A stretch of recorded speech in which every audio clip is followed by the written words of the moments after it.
Jai Shri Radhe. So Vaishnav ko Jai Shri Krishna. This is day 83 and Varta 62.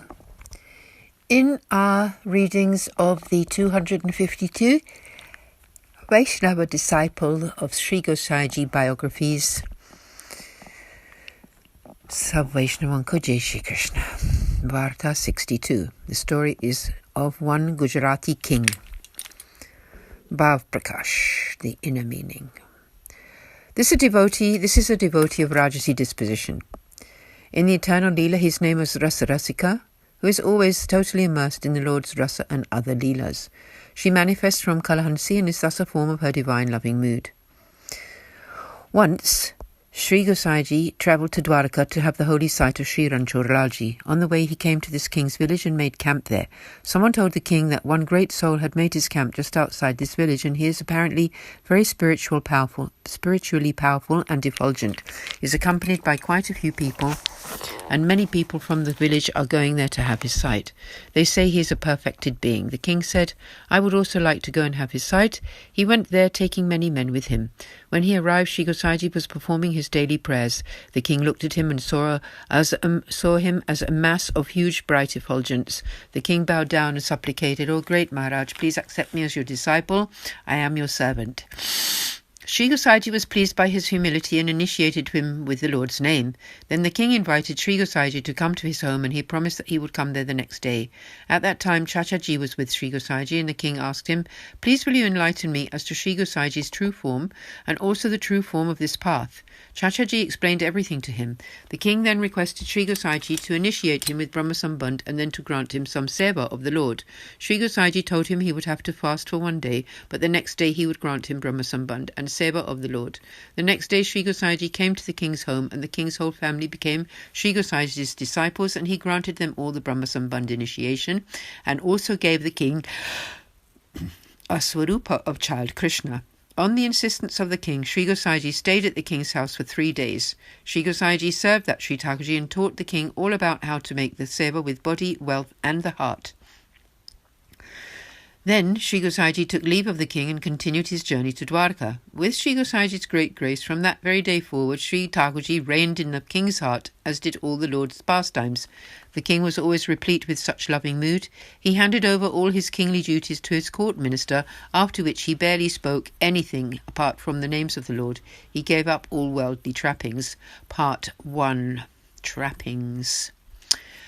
The king never became overjoyed with anyone. In fact, he hardly spoke to anyone at all. He just served his Sri Thakurji very nicely. He allowed Vaishnavas to stay in his house and gave them all generous amounts of supplies. He kept them there with him for many days, insisting that they stay. When they were setting off, he would honour them nicely. To those who needed it, he gave wealth, and to others he gave a job. He always made them sit very comfortably, and he would sit with them to discuss the Lord's pastimes. Thus he served the Vaishnavas very well, and limited himself in regards to wealth and his bodily actions. If others came, he only spoke as much as was necessary, but mostly stayed silent. He was also not easily entertained, nor in the habit of giving gifts for this. There was one very clever court jester. He had entertained people all over the country and had earned a lot of money doing so. This performer liked to make people like the king, who were not easily pleased, nor had the habit of giving gifts, happy. Then he would take a lot of money from them. Having been all over the country, he arrived in that king's village. He went to the palace and met with all the king's people and ministers. They all told him not to stay in that village, nor bother to spend his money there, and that the king was not keen on jovial behaviour, nor did he give gifts. The Bhavaya said, "So what if he is not easily pleased? I am that kind of entertainer who will make the king laugh, and I shall stay here in this village until I do so. I can stay here for several years even, but I will make him laugh. Let him just see my show but once, and then he will have to laugh.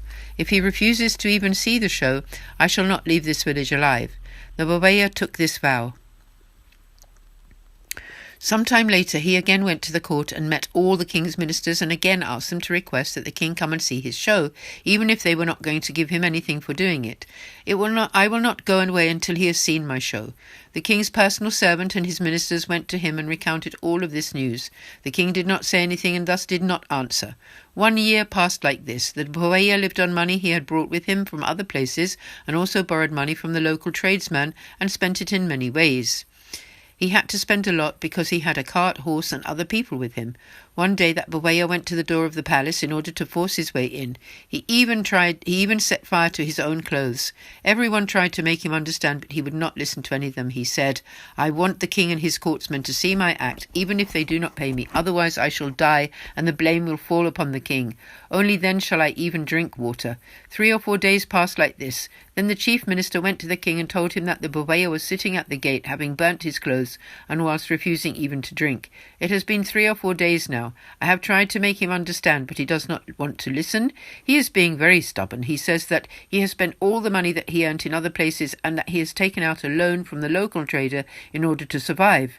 He also says that he wants you, the king, to see his show, or he will lie down and die. He wants you to come and sit in your court, and he will invite local businessmen to attend so that they will give him some money, and says that you can also give if you feel like it."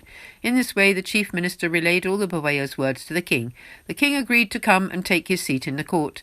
Then the chief minister went to the Bhavaya and said that he had persuaded the king to watch his show that evening. "Now go back to your camp. Go and eat something.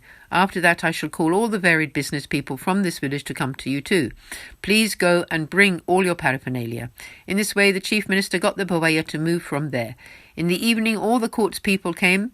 The king sat down after taking prasad, and then all the local businessmen were summoned, the Patels and Patwaris, etc.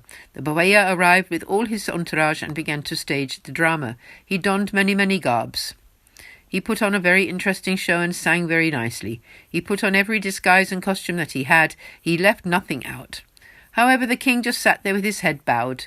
He did not even bother to look up. He performed a drama about a moneylender. It went on for 4 or 5 hours into the night. The Bhavaya tried everything but could not please the king. The Bhavaya desperately tried to work out what he should do. There is only a little of the night left. Still the king is not pleased. "In the morning all the courtiers will get up and leave, and my life will be rendered useless. I will have to die, and I shall become infamous. Oh, what should I do now?" He thought and thought. He decided to ask the king's personal servant to tell him what would make the king happy. So he took him aside and asked, "Please tell me, what makes your king happy? I have been trying all night, but the king has not even looked up. What should I do now? I have taken a vow that if I cannot please the king, I will not leave this village alive. The king is not happy. Oh, what might I do? Please tell me." So we are concluding our reading here today, and we'll continue with the story of the Gujarati king and the Bhavaya tomorrow. Aaj ke Anand ki jai. सब वैष्णवों को जय श्री कृष्ण, जय जय श्री राधे।